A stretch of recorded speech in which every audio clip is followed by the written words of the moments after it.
Alright, welcome back, ladies and gentlemen. So I know it's been quite a while since I've done a build video. It's been, I don't even know. I mean, it's probably a month or two. But the reason why I haven't been doing any build videos is because items haven't really been changing too much. There's no reworking of gods as much as they used to. And part of the reason why that happens is because right now, the Super Regionals just kind of ended a couple weeks ago. And then the Smite World Championship is in January, so they don't really like to do too many changes like that around these major esports scenes, so that way the pro players can have a better time practicing, things like that. So that's the reason why I haven't been doing any build videos. But I've talked about in previous Smite gameplay videos about me playing a lot of Clash, a lot of Odin. So I just want to do hopefully a short video just telling you guys the build that I run for my Odin. It mostly revolves around being the support frontliner, not really jungling, not really getting a whole bunch of kills, things like that. So that's what this build is mostly about. And the reason why I run the supporters build for my Odin is for mostly the reason why nobody likes to play supports and casuals at all. Like everybody wants to just sit back, deal damage, and have no other warriors in the world. So I also want to do damage, and I kind of like being support, so I go with the guys that can actually do both, and Odin fits in that category. So for game modes, this build I mostly use it for Clash. You could probably use it for Arena, and maybe even Siege, and that's about it. Other game modes, it's at your own risk. So right out the gate, starting in a match, I pick up the Bluestone Pendant, if I can speak. The reason why I pick up Bluestone Pendant is because the passive, I feel, matches really well with the early game damage. If you haven't played or fought against Odin in the early stages of the game, he does an incredible amount of damage. And it can last probably to mid-game. And after that, you're just there to absorb damage and set up kills for your team. So that's why I pick up Bluestone Pendant, as well as I go straight into the War Typing Boots. I also pick up Blink Tier 1 out of the gate. And you may be wondering why, because Odin already has Initiation Leap. But the reason why is because when Odin goes to leap into a team fight, he is loud as hell and everybody knows you're coming. He has glowing shit around him, and he has ravens, and then he yells and things like that. So to kind of be a little bit more unpredictable, I pick up Blink. And with the Blink initiation, yeah, enemies can't tell where you're going. It looks something like this. So I first pop my 2. I blink, and then I leap. So you close a lot of distance, and you get to use a bird bomb as well, and people don't really suspect a blink Odin, and people don't suspect an Odin in general. So that's what I do with the blink. Now, of course, blink nowadays has an insanely long cooldown, so you can only really use that method once every how many other seconds you decide to go and invest into your blink. Like Blink Tier 2, Blink Tier 3, things like that. As well as I like to pick up a few potions, and that's about it. The potions you can do without if you are in Arena, because you can go back. Clash, it's a little bit longer of a map, so potions are a little bit more helpful there. So that's what my starting looks like. Again, I said I like to run my support Odin, so I go with the Sovereignty and Hallward combination. Really great defensive items for any support or frontliner, whatever.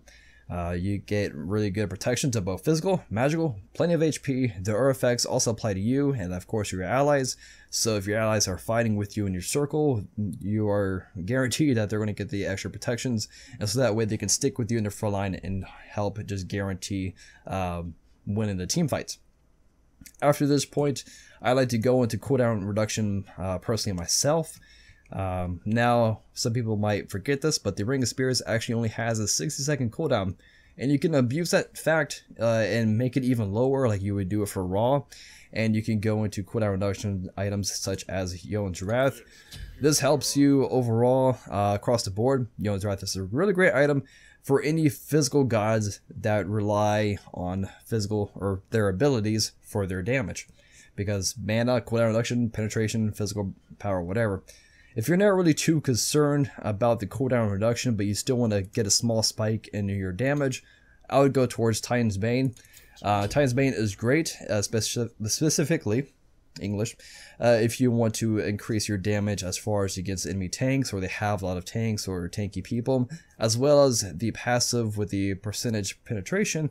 That's really useful against objectives like towers, Phoenix, the Fire Giant, Gold Fury, that all that is really great with the physical penetration percentage base. So you can go into that, or if you want to continue being a little bit more of a bruiser, again, you can always go into the Runeforge Hammer. A very classic item, cheap and efficient, gives you all the bruiser stats that you need. And yeah, but back on the point of the cooldown reduction, what I would do is Eon's Wrath, and then I most of the time go into Spear Robe, because you get really good use out of the passive, I feel. Because when you trap anybody in your circle, normally it's a huge team fight, and you're gonna be hit with everything in your ring of spears, and that also means CCs. And with that procs your passive, you gain more damage mitigation, 15% for 3 seconds, which is actually quite a bit. And yeah, now you have a full cap of 40% cooldown reduction and tons of protection and a little bit of power. As well as when you are in the early stages of the game, the Bluestone Pendant helps you get kills or even assists, and that helps out with your passive, which is 5 physical power per stack. Max is 10 stacks. That's 50 extra power. That's like almost more than an item, because most physical damaging items are like 30, 35 max. So that's a lot of physical power they can get, and you can get all that with the early game with your Bluestone Pendant and Bird Bomb dunks with your blink, things like that. So if you look at it, with the 40% cooldown reduction, we have a nice 36-second cooldown for our Ring of Spears.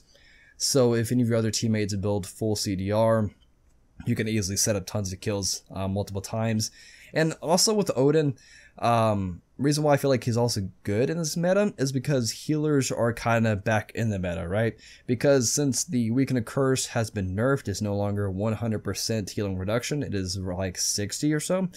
That means healers can do a lot more things, and the Ring of Spears just shuts down healing reduction by 100% still. So, real great pick to pick up. And as well as, of course, you can sell your Bluestone Pendant mid to late game whenever you feel it's not really doing too much, or you just want to finish another item off. And then again, you can go back towards the late game. That's when the ADC start just critting you for like 700. In that case, Hiding Enemy Line is really good. Midgardian Mail is just great as well. Runeforge Hammer and Frostbound Hammer. Those are the 4 items I feel like are really good for any situation as far as being a bruiser. So if you are picked up the High Medium Lion, I would highly recommend comboing that with the active called Shield of the Underworld. You have these two going on together, you're going to have a great and hilarious time as you watch ADCs kill themselves. I've seen that happen a lot, and it just makes my day. Even if I lose the match, I am just happy that somebody or multiple people just kill themselves off of the Shield of the Underworld and Nemedian Lion combination. As far as the blink, majority of the time I leave it at tier 1. It's up to you if you want to increase it throughout your match. Again, do not pick up combat blink because it's horrible. 180 seconds is insane. You can't really do much work with that, and with the 70-second cooldown with the greater blink, that's just really great. So yeah, that is my general build for Odin.